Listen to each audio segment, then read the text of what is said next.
Hello everyone, this is Bro Joe. I have been working for the past 2 days a lot on a game of life simulation, and I just finished my 10x10 version. I think this is 10x10. Oh, what? Did I count wrong? 1, 2. Okay, well, this is an 11x10 version. So I will probably provide the board file in the description, or I'll post it on the Discord, on the Logic World Discord and boards section. But I will now show you how this works. So basically, here's one cell. Now I will tell you the parts. So basically, what this cell does, it takes inputs from its neighbors. So it's 8 neighbors. That's why it has these. And basically, what we do, there's a counter here. This counter counts up the amount of neighbors there are. So basically what we do, we send a pulse through this. Anytime that this incoming thing is on, it will send a pulse to the counter. So it'll just go through it'll go around and around, it'll add that many pulses to this counter. Depending on that, we set a D latch to be on or off. So if it's 2 and the cell is alive, then it stays alive. If it's 3, it becomes alive. Otherwise, everything else is 0 and becomes dead. So here's the input for this. So we can make it alive, which is just birth. Yeah, some visual glitches, but whatever. And then we can kill it. And you can just do that. And, oh yes, these outputs tell the neighboring cells that it's alive or not. So then the neighboring cells can just take it in as input. So it's like intercell communication, basically, for each cell. Let's kill it. Also, this is the logic clock. So this is the logic.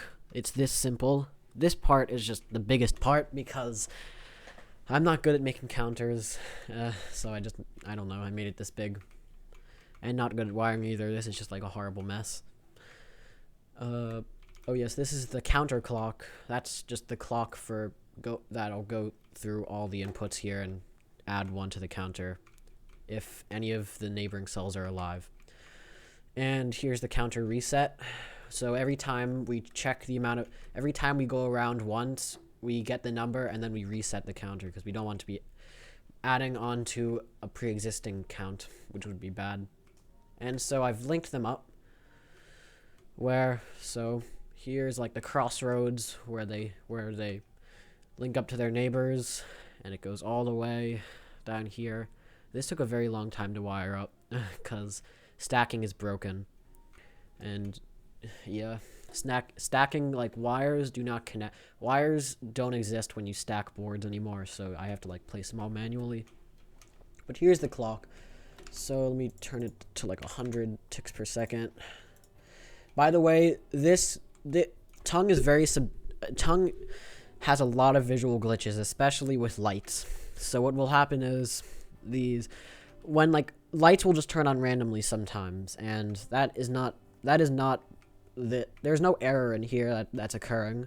They're just turning on randomly because just visual glitches. And to see a visual glitch, it's only really at low ticks per second, like 100. You won't be able to see them at like 500, but basically, visual glitches, the whole square will not be lit up. Only parts of the square will be lit up. It's just really, really weird. And I made sure even that it's not, I wired every single one up. So it's definitely visual glitch, and it's just sad, but I will show you at like 100 ticks per second first. So I will show you a glider. So we'll put a glider in the top corner here. So let me do this. Yeah, more visual glitches if you saw that. Yep, more visual glitches. So now we turn on the clock here. Basically what this does, first step in the clock, it starts the the counter clock to go around, check neighbors. Then when it gets to the end of checking neighbors, which is 140 ticks, it turns on the logic clock, which then decides if the cell lives or not. And then it goes around here, a couple more, like 30 more ticks, and then it resets the counter, and then goes down here, and then we start it all over again. So we can see this in action. So let's turn it on there. So we now see that, yeah, horrible visual glitches. But the ones that are fully lit up are the actual ones. But now we see the glider is gliding all the way down. My frame rate is impacted greatly also. But you can see it down here. It's counting up. Look, 3 neighbors. Yeah, that's what it means. And you can see this all working. See, it's just going around, sort of. And it's still going down here. Oh god, more horrible. Okay. That was on actually a lit square. Okay, you get the idea. I'll turn this up to like 500 ticks. That's when visual glitches start going away. Yeah. And it just dies and becomes still life. And the best part about this, it's all in real time, so you can like add stuff to things, and it's cool. So, oh boy. The autosave lag is horrible. Okay. I'll show you this pattern. So, this makes a nice oscillating, 4 oscillators.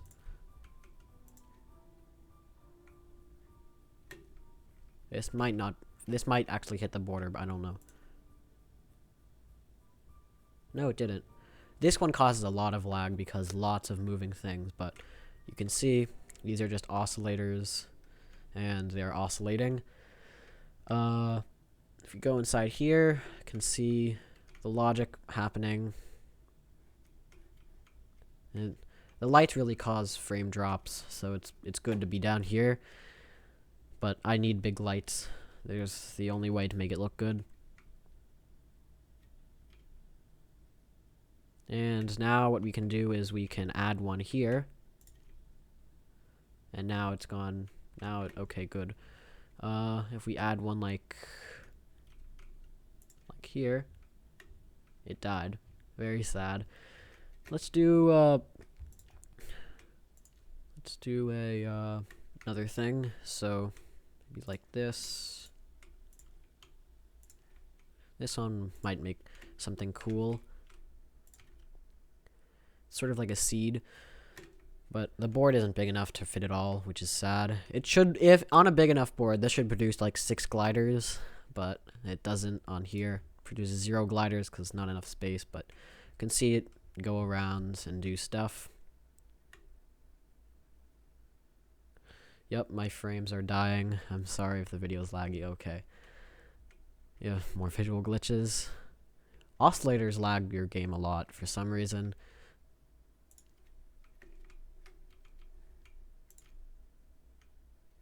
Died. Very sad. Okay. Well, thanks for watching. It's been fun making this thing. And yeah. So, bye. See you later.